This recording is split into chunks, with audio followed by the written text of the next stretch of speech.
The transport ship screamed through the atmosphere like a dying star, its hull glowing white-hot as Captain Jace Thornton fought to keep it airborne. Warning lights painted the cockpit in angry reds, while alarms shrieked their electronic death. Songs. Below him stretched an endless sea of fire that had once been the colony world of Pyros Prime. Mayday, Mayday.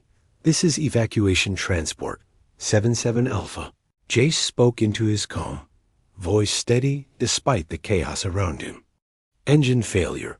Going down hard in Sector 12. Static answered him. The orbital stations had gone dark hours ago when the plasma storms began. The ship bucked violently as another engine died. Through the cracked viewport, Jace could see the ground rushing up to meet him. Fields of crystalline crops that had fed thousands now burned like scattered diamonds in the hellish landscape. The evacuation was supposed to be routine. Get in, load the last civilians, get out before the solar flares hit. Nobody mentioned the planet's core would destabilize. Impact came like thunder. The transport skipped across the burning ground 3 times, before sliding to a grinding halt against a ridge of volcanic glass. Steam hissed from ruptured coolant lines, while electrical fires sparked in the walls. Jace's head rang from where? It had struck the control panel, warm blood trickling down his forehead. He stumbled from the wreckage on unsteady legs, his flight suit torn and smoking. The heat hit him immediately, even through his thermal gear. The air itself seemed to burn, thick with ash and toxic fumes from the melting landscape. His oxygen reserves showed 12 minutes remaining. Not nearly enough to reach the evacuation zone, assuming it still existed. The fire surrounded him on all sides, a living wall of orange and gold that consumed everything in its path. Jace pulled out his emergency beacon, but the device sparked and died in his hands. The electromagnetic interference was too strong. He was alone on a world that was eating itself alive. His legs gave out after walking for what felt like hours, but was probably only minutes. The heat was overwhelming, seeping through his protective gear like it was paper. Jace collapsed to his knees on the blackened ground, watching the flames dance closer. This wasn't how he'd imagined dying. He'd always thought it would be quick, clean, in the cold vacuum of space. The fire reached for him with hungry fingers, and Jace closed his eyes. At least it would be over soon. That's when he felt strong hands grab him from behind. The touch was different from human contact. Longer fingers with joints that bent in impossible ways. But the grip was gentle, protective, as those alien hands pulled him backward away from the advancing flames. Jace's eyes snapped open as he was dragged across the burning ground, his boots leaving twin trails in the ash dot. His rescuer moved with purpose, navigating the hellscape like someone who belonged here. Through the smoke and his fading consciousness, Jace caught glimpses of her, tall and lithe, with skin that seemed to shimmer like heated metal. Her hair was the color of copper flames, flowing behind her as she pulled him to safety. She brought him to a depression in the rock where the fires couldn't reach, a natural shelter formed by collapsed lava tubes. The air was cooler here, breathable, without his failing life support. Jace lay gasping while his mysterious savior knelt beside him, studying his injuries with large, luminous eyes. She was beautiful in an otherworldly way that made his breath catch. Her features were sharp and elegant, with high cheekbones and a proud jaw, but it was her skin that captured his attention. It glowed with an inner light, marked with intricate patterns that pulsed like living circuitry. Burns covered her arms and shoulders, old scars layered with fresh wounds from the flames. "You're hurt," Jace managed to say, his voice hoarse from smoke inhalation. She tilted her head, studying him with curious amber eyes. When she spoke, her voice was melodic despite the underlying pain. "The fire cannot truly harm me. But you, soft one, you burn too easily." Her fingers traced the melted edges of his flight suit, and Jace shivered at her touch. Even through the fabric, he could feel the warmth of her skin, comforting rather than painful. It was as if she absorbed heat instead of conducting it. "I'm Jace," he said, struggling to sit up. "Captain Jace Thornton, Colonial Evacuation Course." "Kiara Ashwind," she replied, her accent unfamiliar but musical. "Though I am the last to carry that name." Sadness flickered across her features before she pushed it aside. "You should not have come here, Skyrider. This world is dying." "I came for survivors," Jace said. "The colonies in the southern hemisphere. Are there any left?" Kira's expression darkened. "Gone. All gone when the first storms came. I am what remains." She gestured to the burning landscape around them. "My people called this the Great Cleansing. We knew it would come eventually, but not so soon." Jace studied her more closely, noting the way the firelight played across her scarred skin. She was beautiful and terrible at the same time, like a goddess born from flame itself. "Your people, they could survive this?" "For a time. We are children of fire, adapted to worlds like this. But even we have limits." She showed him her arms, where fresh burns marked her copper skin. "I stayed too long, searching for others. Now the heat grows beyond what flesh can bear." The ground trembled beneath them as another section of the planet's crust collapsed somewhere. In the distance, Kira moved closer to Jace, ostensibly to check his wounds, but he sensed she was seeking comfort as much as offering it. Her warmth enveloped him like a living blanket, driving away the chill of shock and fear. "There might be a way off-world," Jace said. "Emergency shuttles, backup transports, if we can reach the spaceport, ... 5 kilometers through the firestorms," Kira said. "Impossible for your kind. Not if I have help." Jace met her burning gaze. "You saved my life. Let me try to save yours." She was quiet for a long moment, studying his face in the flickering light. Her fingers brushed against his cheek, surprisingly gentle. "You would risk death for a stranger? For one not of your species, wouldn't you?" Jace asked. A smile touched her lips, the first he'd seen from her. It transformed her face, making her seem younger, more vulnerable. "I already have, Skyrider." The intimacy of the moment hung between them like a living thing. Despite the danger, despite the impossible circumstances, Jace felt drawn to this alien woman who had appeared from the flames like an answer to a prayer he hadn't known he was making. "Tell me about your people," he said, settling back against the warm stone. If they were going to die here, he wanted to know her story. Kira's eyes grew distant. "We are the Pirathi, the Fireborn. For thousands of years, we lived in harmony with worlds like this, following the heat cycles from planet to planet. We built cities that could withstand any flame, ships that sailed through solar storms like gentle breezes." What happened to them? The same thing that always happens when outsiders discover something valuable. Your people came first as traders, then as conquerors. They wanted our fire resistance technology, our knowledge of thermal engineering. When we refused to share sacred secrets, they took what they could and destroyed the rest. Pain flickered in her voice, and Jace felt a surge of shame for his species. "I'm sorry, not all humans are like that." "No," Kira agreed, her hand finding his. "Some crash their ships trying to save strangers. Some risk their lives for people they've never met." Her touch sent electricity through his nervous system. Her skin was like silk over molten steel, beautiful and dangerous. Jace found himself studying the patterns that covered her arms and shoulders, intricate designs that seemed to shift and flow in the firelight. "They're beautiful," he said, tracing one of the spiraling marks with his fingertip. Kira's breath caught at his touch. "They are scars, marks of survival. Each pattern tells a story of fire survived, of heat endured.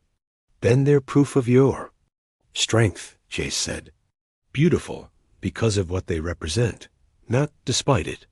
She stared at him for a long moment, amber eyes searching his face for deception or mockery. Finding neither, she leaned closer, close enough that he could feel her breath against his skin. You are strange for a human, she murmured. Most of your kind fear what they do not understand. Maybe I understand more than you think, Jace replied, his voice dropping to almost a whisper. The space between them seemed to crackle with more than just reflected heat. Kira's hand was still in his, their fingers intertwined in a gesture that felt natural despite their different anatomies. Her skin was warming his from the inside out, driving away the last of his fear and replacing it with something far more primal. Outside their shelter, the world continued its death throes. But here in this small pocket of relative safety, something new was being born between a desperate human pilot and the last survivor of an ancient race. Something that transcended species, circumstances, even the literal fires of hell burning. Around them. The storms will pass in a few hours, Kira said softly. If we're going to reach the spaceport, we'll have to move then. Together, Jace said, squeezing her hand gently. Together, she agreed, and for the first time since his ship crashed, Jace believed they might actually survive this. The firestorms had passed, leaving behind an eerie calm punctuated only by the distant crack of cooling stone. Kira led Jace deeper into the underground network of lava tubes she had discovered weeks ago when the first tremors began. The ancient chambers stretched far beneath the surface, carved by flowing magma eons before either of their species had evolved. This place is older than my civilization, Kira explained as they navigated the winding passages. Emergency lighting from Jace's gear cast dancing shadows on the walls, revealing smooth volcanic glass that reflected their images like dark mirrors. The first Pirathi explorers found these caves when they arrived on this world. They became our sacred spaces. Jace studied the intricate carvings that covered every surface, spiraling patterns that seemed to move in the shifting light. They're beautiful, like the marks on your skin. Kira paused, her fingers tracing one of the ancient symbols. These tell the story of fire and rebirth, how destruction leads to creation, how from ashes comes new life. She glanced at him meaningfully. Perhaps that is what we are witnessing now. They emerged into a vast chamber lit by natural thermal vents that cast everything in warm, golden light. Ancient Pirathi artifacts lay scattered throughout the space, preserved by the dry heat. Crystalline formations jutted from the walls like frozen flames, and in the center sat a pool of mineral-rich water heated by geothermal activity. We can rest here safely, Kira said, setting down the salvaged supplies they'd gathered from Jace's crashed ship. The thermal signature will mask us from any scanning equipment, and the water has healing properties. Jace winced as he moved, suddenly aware of how much his body ached. The adrenaline of survival was wearing off, replaced by the very real pain of burns, cuts, and bruises from the crash. His flight suit was torn in several places, and he could feel blood seeping from wounds he hadn't noticed before. Kira noticed his distress immediately. You're hurt worse than I thought, she said, moving to his side with fluid grace. The suit protected you from the worst of it, but you need medical attention. I'll be fine, Jace said automatically, though even he could hear the weakness in his voice. Human stubbornness, Kira murmured, though there was fondness in her tone. Sit by the water. Let me tend to your wounds. She guided him to the edge of the thermal pool, her hands gentle but insistent. The heat rising from the water was soothing, nothing like the punishing fire they'd escaped above. Jace lowered himself carefully onto the smooth stone, letting his legs dangle in the warm water. The suit needs to come off, Kira said matter-of-factly. I cannot treat what I cannot see. Jace hesitated, suddenly aware of the intimacy of the situation. They were alone in this hidden sanctuary, far from the dying world above, and she was asking him to expose himself to her ministrations. The logical part of his mind knew it was necessary for his survival, but another part was acutely conscious of the attraction that had been building between them. "I won't hurt you," Kira said softly, misinterpreting his hesitation. "My people have always been healers as well as survivors." "It's not that," Jace said, meeting her amber eyes. "I trust you completely." Understanding flickered across her features, followed by something warmer. "Then what?" Instead of answering, Jace began working the fastenings of his damaged flight suit. The thermal fabric peeled away from his skin, revealing the full extent of his injuries. Burns marked his arms and chest, where superheated metal had touched him during the crash. Cuts from broken glass created abstract patterns across his torso. But it was the look in Kira's eyes that made him feel truly exposed. She studied his human form with the same intensity she'd shown when examining the ancient. Carvings as if he were equally mysterious and worthy of reverence. Her gaze lingered on the differences between their anatomies, the broader shoulders and narrower hips that marked him as distinctly not of her species. "Your skin is so pale," she murmured, reaching out to trace a line across his collarbone. "Like moonlight on water." Her touch sent shivers through his nervous system that had nothing to do with temperature. Where her fingers contacted his skin, warmth spread outward in gentle waves, easing pain and tension he hadn't realized he was carrying. "You have healing abilities," Jace observed, his voice rougher than intended. "All Pirathi do, to some extent. We must, to survive in environments like this." She dipped her hands in the mineral water, then pressed them against the worst of his burns. "But this is different. You respond to my touch in ways my own people never did." The sensation was unlike anything Jace had ever experienced. Her healing energy seemed to recognize something in his human physiology and adapt accordingly, working with his body's natural processes rather than against them. But beyond the medical necessity, there was something profoundly intimate about the way she touched him, as if she were learning the map of his body through her fingertips. "Tell me if I hurt you," she whispered, leaning closer to examine a particularly deep cut across his ribs. "You're not hurting me," Jace assured her, though his voice came out strained for entirely different reasons. "Quite the opposite." Kira's hands stilled for a moment, and when she looked up at him, her amber eyes had darkened with an emotion he recognized all too well. "Jace." "I know," he said, reaching up to cup her face in his palm. "I feel it too." The space between them seemed to vibrate with possibility. Here they were, two survivors from different worlds, different species, finding connection in the most unlikely of circumstances. The rational part of Jace's mind whispered that this was impossible, impractical, dangerous. But the rest of him didn't care about rationality. Kira leaned into his touch, her eyes fluttering closed. "This is madness. We barely know each other." "Do we need to?"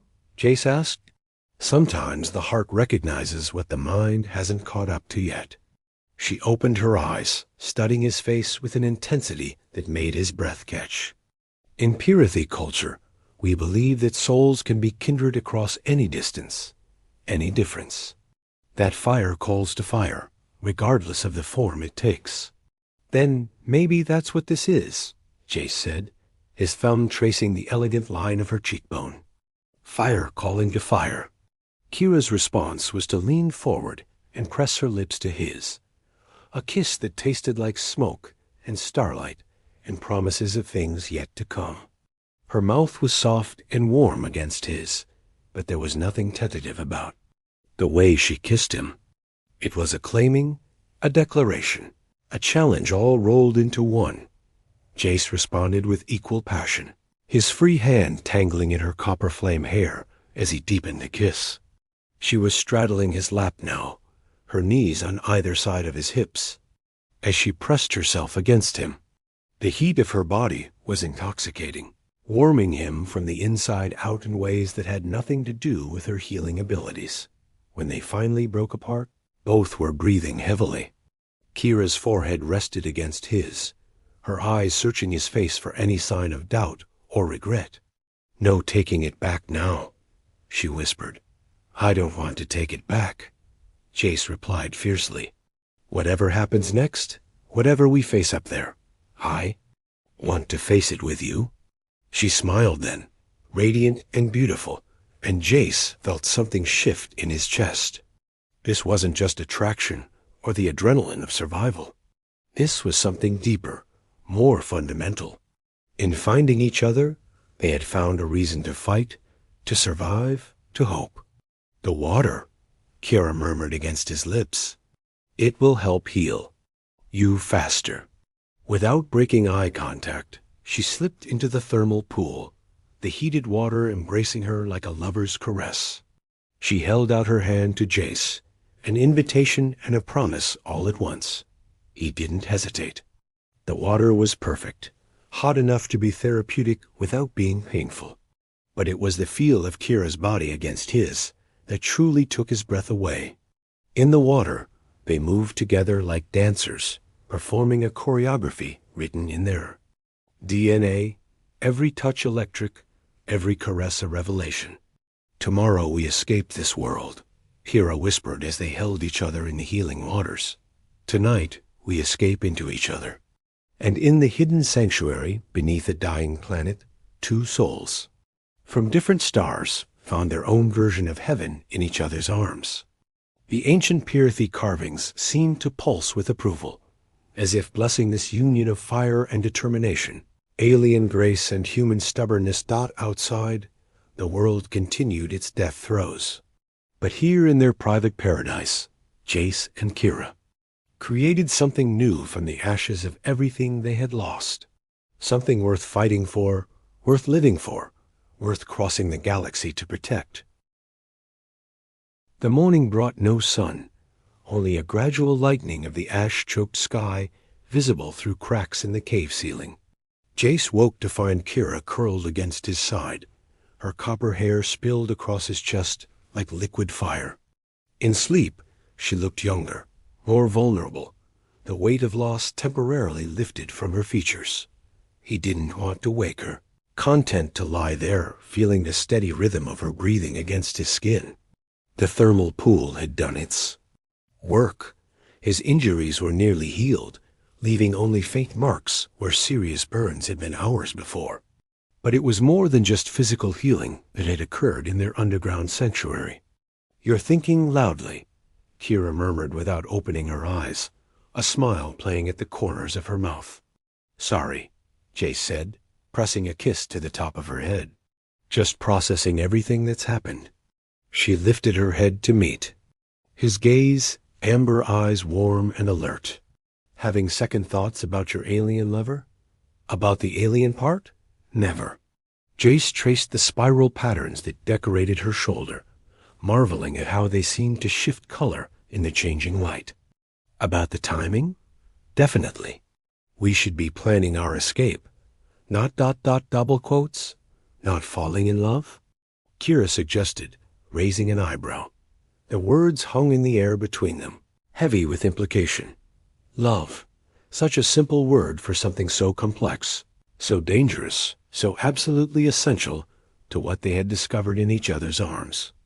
"Is that what this is?"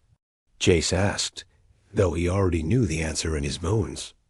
"For me, yes," Kira said without hesitation. "I have lived long enough to know the difference between desire and devotion. What I feel for you transcends physical attraction." "Good," Jace said, relief flooding through him. "Because I've never felt anything like this before. Like you're the missing piece I didn't know I was looking for." They kissed then, slow and deep, a reaffirmation of everything that had passed between them in the healing waters. But reality intruded in the form of distant explosions echoing down from the surface, reminders that their world was still dying around them. "The spaceport," Jace said reluctantly, pulling back from her embrace. "We need to move soon if we're going to make it." Kira nodded, though she made no move to release him.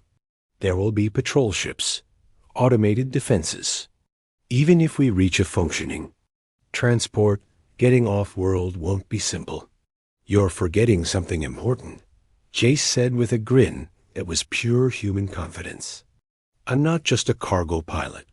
Before the evacuation course, I flew combat missions in the frontier wars. If there's a ship that can fly, I can steal it. Arrogant human? Kira teased, but there was pride in her voice. Very well, lead me to our chariot, Skyrider. They gathered their salvaged equipment and made their way back through the lava tubes to the surface. The landscape that greeted them was even more desolate than before, if such a thing were possible. Where yesterday there had been burning forests, now only twisted metal and glass remained. The very air shimmered with heat distortion, but in the distance, Jace could see their destination, the skeletal remains of Pyros Prime's main spaceport. Several landing platforms were still intact, and he could make out the silhouettes of ships that hadn't escaped before the planetary emergency began. There, he pointed to a sleek vessel on the farthest platform. That's a courier-class fast transport, military-grade engines, jump-capable. It's also heavily guarded, Kira observed, her enhanced vision picking out details Jace couldn't see. 3 automated defense turrets, plus a patrol squad. Then we'll need a distraction. Jace pulled out the last of his military charges, small but powerful explosive devices designed for demolition work. Think you can get close enough to those turrets without being detected? Kira's smile was all predator. Human, I was sneaking past security systems before your species learned to make fire. They moved across the devastated landscape like ghosts, using the twisted wreckage as cover. Kira's natural camouflage abilities were incredible to watch. Her skin shifted to match the colors of their surroundings, making her nearly invisible. Against the burned terrain, the plan was simple in concept, but required perfect timing. Kira would use her stealth abilities to disable the automated defenses, while Jace created a diversion that would draw the patrol squad away from their target ship. Once the area was clear, they would make their run for the transport Jace watched through his scope as Kira became one with the shadows, flowing between obstacles like liquid mercury. She reached the first turret and placed his explosive charge with surgical precision, then moved on to the second. Her grace under pressure was mesmerizing, every movement calculated for maximum efficiency. The patrol squad was harder to deal with. 4 soldiers in full environmental suits, armed with military-grade weapons and trained to respond to threats. But they were also human, which meant they thought like humans, moved like humans, and could be predicted like humans. Jace triggered his diversion on the opposite side of the spaceport, a spectacular explosion that sent flames shooting hundreds of feet into the air. As expected, the patrol squad immediately moved to investigate, leaving their transport unguarded. Now, Jace whispered into his com, and they moved. The run across open ground was terrifying and exhilarating at the same time. Kira's longer legs easily matched his pace, her alien grace making her seem to fly across the scorched pavement. Behind them, shouts erupted as the patrol squad realized they'd been played. The transport's airlock was sealed, but Jace's military override code still worked. They tumbled inside just as weapons fire began sparking off the ship's hull. Jace dove for the pilot's station, while Kira sealed the hatch behind them. "Can you get us out of here?" she asked, strapping herself into the co-pilot's seat. "Hold on to something," Jace replied, his hands dancing across the control interface.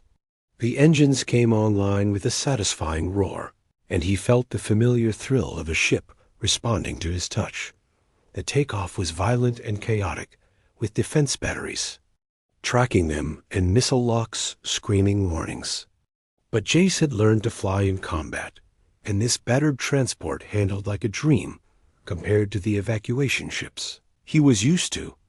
They punched through the atmosphere in a climbing spiral that would have made his old flight instructors proud, dodging energy bursts and using the planet's own electromagnetic interference to confuse targeting systems. Within minutes, they were in orbit, the dying world falling away beneath them. "Where to?" Jace asked, bringing up the navigation charts. "Anywhere but here," Kira said, then paused. "No, that's not true. I want to go somewhere we can be together without running, without hiding. Somewhere we can build something new." Jace studied the star charts, looking for systems that were far enough from the conflict zones to offer safety, but close enough to reach with their current fuel reserves. One name caught his attention: Haven's Rest, a frontier colony that welcomed refugees and asked few questions. "There," he said, highlighting their destination. "New world, new start." "Together," Kira confirmed, reaching over to take his hand. "Together," Jace agreed, engaging the jump drive. The stars elongated into streams of light as they leaped through hyperspace, leaving behind a world of fire and ash for the promise of something better. In the co-pilot's seat, Kira watched the light show with wonder, her hand warm in his. "I never thought I would see the stars again," she said softly. "My people were explorers once, before the wars. We sailed between suns like your ancestors sailed between islands. Then we'll explore together," Jace promised. "Every star, every world, every wonder the galaxy has to offer." She turned to look at him, amber eyes bright with unshed tears. "You would do that? Leave your own people to wander with an alien?" "You're not just an alien," Jace said fiercely. "You're the woman I love. And home isn't a place, it's a person. For me, that person is you." The kiss they shared as the ship hurtled through hyperspace was full of promises and possibilities. When they finally reached their destination, they would start over completely. Two souls from different worlds united by love and loss and the unshakable human belief that tomorrow could always be better than today. Behind them, Pyros Prime continued its death spiral into its dying star. But ahead lay infinite possibilities, and they would face them together, fire and starlight, alien grace and human determination, proving that love truly could conquer all. In the end, that was the most human thing of all, the refusal to accept defeat, the insistence on hope even in the darkest moments, and the absolute certainty that with the right person by your side, you could overcome anything the universe threw at you. Even planetary destruction couldn't stop the human heart when it found its match among the stars.